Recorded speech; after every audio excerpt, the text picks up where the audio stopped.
I'd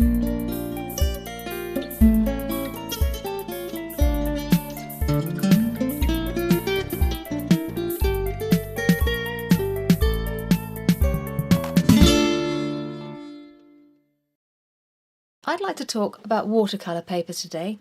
You can buy it in pads, you can buy it in individual sheets, and you can buy it in rolls, and you can buy it as a board as well. So obviously the pads come in all sorts of different shapes and sizes. The sheets, ditto, and I'll talk about those in a minute. So you can buy them like that, they come in packs. And then also, as I say, you can buy them as a board. This is a bit of a board, makes a good wobble board. They all have their different benefits. For me, I really like using the boards because they are so useful when it comes to going out and demonstrating. They're really light, I can get a really nice watercolour on it, and I can always bring it home without having the hassle of it being on a board or stretched, and I'll talk about stretching another time. Now this particular board here is it's Daler Rowley, and it's a rough surface. This is just a little word of warning, I'll talk about surfaces in a minute, but if you do fancy buying a watercolour board, and you look at the Daler Rowley, there's the Saunders Waterford collection, as it were, they will always be much smoother than you'd like. So if you like to work on a sort of a medium surface, a knot surface, then always go and choose a rough in the boards. It's because they're ironed out, I think, and they seem to just lose all of their texture. But first of all, I just want to talk about paper in general. So when you get your paper, you should know that there is a right way and a wrong way up. A lot of people don't realise that. They might think that it's sized all the way through, and technically it is, particularly the handmade papers, and yet it's the handmade papers that seem to suffer from really only being one side suitable for watercolour. So they're all treated with size, which can vary. Used to be gum arabic, gelatine, all sorts of different things they would use to treat the paper and prevent it from acting just like blotting paper, so that when you put your watercolour on, it sits on the surface for quite some time and eventually starts being absorbed. Obviously without the sizing, then it would just be exactly like blotting paper and be rather horrible to work on. So they're all treated with this particular stuff, and I think nowadays it's synthetic stuff they use, but there is a right way and a wrong way up. Now on this page, this is a good example of it. If you have a little look at my splodgy cloud effect, I suppose you could call it, you can see it's perfectly nice. There's nothing wrong with it at all. It looks good, and that's because it is on the right side of the paper. However, the wrong side of the paper, what has happened here? Well, you can see it's gone rather horrible. It's got all blotchy. Now, a lot of my students often say to me, what's wrong with my paper? It's gone all horrible, and these marks are appearing. And if it isn't fingerprints, then it's usually that they're painting on the wrong side of the paper. That's another point to bear in mind. Your fingers do contain oils. If you handle paper, this is just a bit of old rubbish here, but if you're handling paper properly, do try not to put your fingers too much on the paper, particularly if you sweat a lot, because even if you've got dry fingers, it'll still happen. You will end up creating little fingerprints. This is one of those kind of things where you discover it when you're teaching washes, and then the wash will go across, and then all of a sudden there'll be these splodgy little white blobs, and it's where the paint is resisting the oils from your fingers. So just be careful when you're handling the paper. Okay?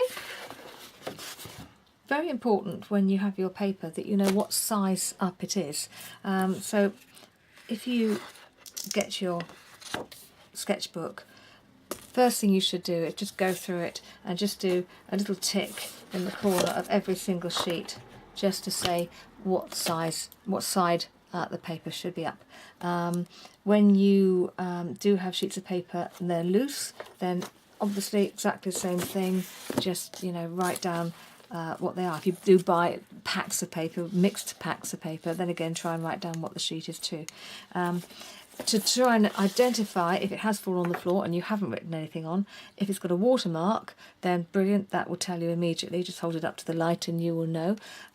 Some papers like Cuthbert's Mill, Saunders Waterford, they have a little embossing in the corner, and if you can see that that's convex, if I just hold it up there you can see it's convex, so that is the correct way. And on the other side it looks more like an indentation, so we know that that's not right, that's the wrong side. To actually tell the surface of the paper, however, when it's fallen down, it is quite difficult, but on the whole, the bumps should be sort of that way around on the right side of the paper, and on the wrong side of the paper, the pits will be, it'll be more pitted like that, so indentations, you know, like that all across. So that's something to bear in mind, and that's pretty much the only way you're going to tell it, to be honest. Sometimes you can look at the paper and you recognise the surface straight away because you know it so well, but as I say, on the whole, if it's that bumps are like that, then it's okay, and if they're like that, it's not. Okay.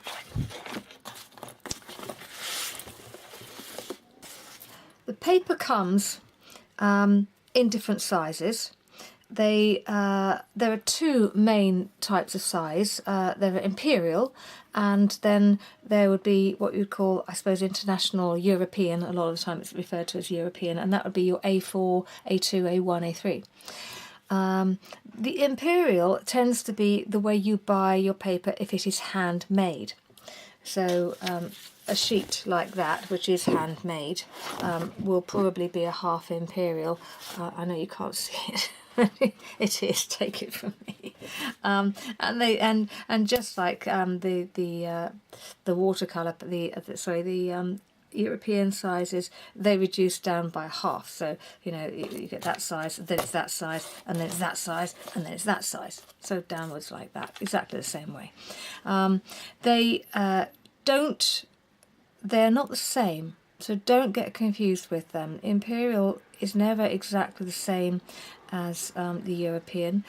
You've got A4 paper is close to 1/8 imperial, if that makes sense, but it's not the same size. So if I could just find a sheet here I've got there's an A4 sheet of paper, and let's find an 1/8 imperial. Now there's an 1/8 imperial. You can see if I put the imperial on, it's slightly smaller. Similar proportions, but it is smaller. If I turn it around that way, makes it clearer, doesn't it? So there you are. So that is the difference between imperial and European. So bear it in mind. Most of the time, it won't make any difference to you at all. But if, and I say, we'll chat later, not this video, but later, about stretching paper. If you buy a paper stretcher, for example, it will either be in imperial or international, and you can't necessarily marry the two together, so bear it in mind. Surfaces, you've got 3 different types of surface. Now I have my prepared sheets to hand. There they are. So we've got, there we go. So we've got hot pressed, knot, and rough. Now, hot pressed is the one that's gone through the rollers. It's been squidged so it's completely flat, and it's a beautiful smooth surface. You've got knot, and it's the capital N-O-T, and that's not an acronym. It just genuinely means it's not hot pressed. That's all it means. And then you get rough, and it says what it is, what it says on the tin. It's a very rough surface. A lovely paper to use, but it's a rough surface. So where would you use the 3? The hot pressed, well, a lot of people favour it. It takes washes in a very strange way, so you have to be awfully careful with it.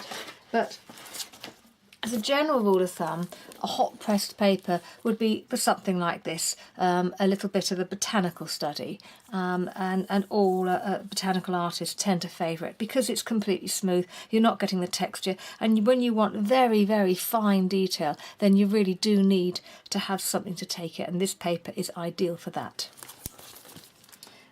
when you're looking at the knot surface, well, that is your standard paper. This is the one that nearly everyone uses. So that's your knot surface. And so if you're doing, I can't really see here, but a bit of a portrait or something like that, as you do, you want some texture, but you don't want to have it too great if you're going to try and put in some fine-ish detail. I think I can pull it right up, and if you can sort of see the texture of the paper, I think you probably can there. You can just about, yes, you can see it. And it's a very gory picture, isn't it? Goodness me. There you go. Anyway, so hopefully you can see the surface there and see that it's ideal for me, for the way I work with my portraits. Having said that, actually I quite like to work occasionally on a rough surface. And I find the rough surface is better for things like landscape. So this little landscape here, particularly when you're doing trees, and this isn't a good example because there's no foliage on it, and I do have somewhere, it's not, yeah, there you go. So an example of how you would use the rough surface to its best advantage. So, you know, if you want to do a tree, this tree was done pretty much in 2 brush strokes. So one, just going across like that. I might have refilled the paint, but I'm not sure. And then across. And you're taking the brush, if I just get a cheap brush here. This is an acrylic brush, but it'll achieve the same thing. So you're using the brush like that. So it's parallel to the paper. Put the paint on, and then you're using the curved edge here to just pick up the surface of the paper. And if you drag the paintbrush across, and you can wiggle it around, you will get this effect. And what happens? You throw your brush in the air. I'll just get something else to point with. So what happens is you end up with this lovely, and I'll just pull this up to the camera again.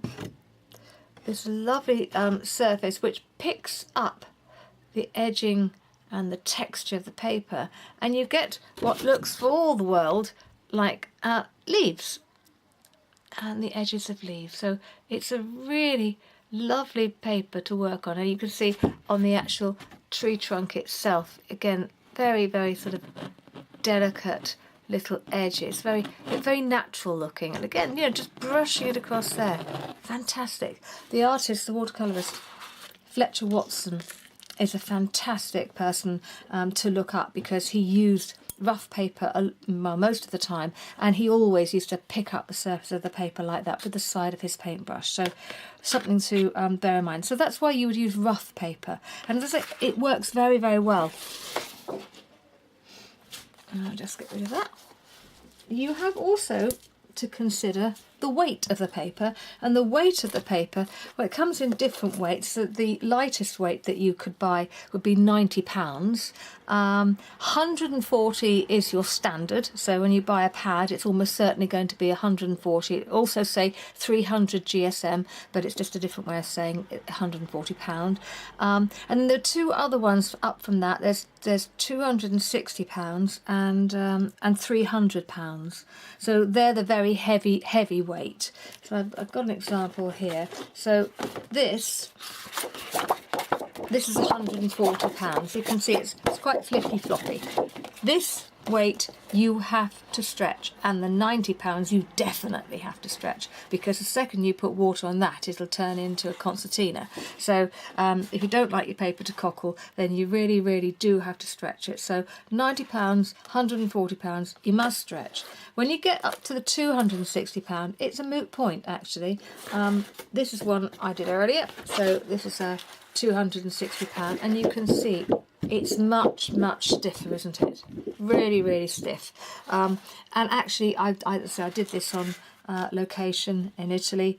We were on holiday. It's a family holiday, and I didn't stretch the paper, and it was fine. It took, and you can see I put on a lot of really, really wet washes all over it, and yet it's taken it very well. Lot of work gone onto this, but all absolutely fine.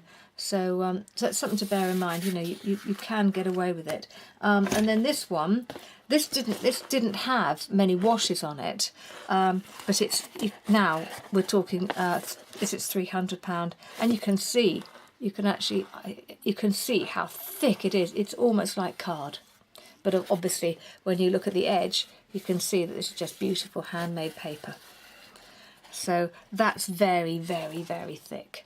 So that's something to bear in mind too. So the weight of the paper. But as I say, general rule, when you're buying paper, you will normally buy a knot surface, and you'll buy £140. Let's just pop these away for a minute. So, having said all of that, you have colour to consider as well. It's just so confusing, isn't it? The colour, not so much. Most of the paper that you will buy will be in off-white. It does vary. The different brands vary slightly as well, just to make it even more confusing. But on the whole, it will be, I'm going to pull that up. You can see it's just a creamy white surface. But you can buy different surfaces. So you can buy books like this. And you can see it's got a pale blue, a sort of a warm cream, a lilac, a more orangey cream, and then a very, very pale green. So they're all available, and they are nice to use. You can also buy them, I buy them in imperial sheets. So now this is, I think it's called oatmeal, and I think I've got a grey in here as well. This is a grey there as well. So you can buy all of these. Great to use. I tend to use them when I'm teaching about Gordon Benningfield, who's a watercolourist who used white gouache in his work. Beautiful, beautiful artist, beautiful work. So that's why I've got this little pile here. And he when you're using gouache, you obviously need, if you're using white gouache, you want a coloured surface to work on. If you work it on white paper, it's not going to be showing up and not much point to it. So that's why I have that little set. So these are the main brands that you will use. The papers that you can buy. So there are a lot. There's a lot. And most of the big companies now will do their own brands as well. I have to be honest, I don't use them, and I also have to be honest, I haven't tried them. So they might be really brilliant. So I'm not knocking them. You know, have a go and see if you like them. So this is Arches Aquarelle. This is Fabriano Artistica, or Artistico Fabriano, depending on whether you're Italian, I think. This is, hang on a second, this is still Fabriano Artistico, and this is Bockingford. And this is Saunders Waterford. And I would say they are the four main contenders when it comes to paper. There are other brands, as I say, but they're probably the ones that people tend to purchase the most. Bockingford, probably out of all of them the cheapest, definitely. Arches and Fabriano are probably the two more expensive. Saunders Waterford is in the middle. I think De La Rowney own Waterford. I'm not sure, but I think they might do. Obviously, this is quite a lot to take in. You know, you don't know which brand you're going to like, and that can be a real problem. So I have to say, I heartily recommend Ken Bromley, because they do packs of all the different papers. You can buy two different types of pack. I think they're both called starter packs. One's called the mini starter pack. So your standard starter pack is this pretty much. Not as many sheets as this, but you know, this. And they're all £140, but you get all the different ones in each of the ranges. So you get Arches Aquarelle, Knot, Hot Pressed, and Rough, and so on throughout all of them. So it's a really great way of trying the papers. Now they're standard, as I say. This is you can see the size. This is quarter imperial, so it's quite a reasonable size to work on. So then you can go through all the paper and play with it to your heart's content. I think probably your best bet would be to get, if you haven't, you don't know much about paper and you're trying to find the one that suits you, then I would say get the Ken Bromley, the little pack, the tenner's worth. Then you've got lots of paper you can play around with. And when you get your loose paper like this, or your pad, you must get into the habit of marking it. It's really, really important, because so many people come up to me in the middle of a lesson and say, Penny, which side up is it? And they don't know. And so when you get your pad, just take a couple of minutes just to go through every sheet and just put a little tick in the corner so you know which is the right way up. And if you get the sets from Ken Bromley, then just spend a little time just going through it and writing down on every single sheet what the paper is. It makes life so much easier. So this is Archer's Aquarelle, not surface. I think that's all I can say about paper. So I hope that's been useful, and next video coming up will be possibly, I've done one on pastels and I'm just about to do one on stretching paper, and I'll be talking about paper stretchers as well as the more traditional methods, and I'll demonstrate the more traditional methods too. So thank you for listening. Bye bye.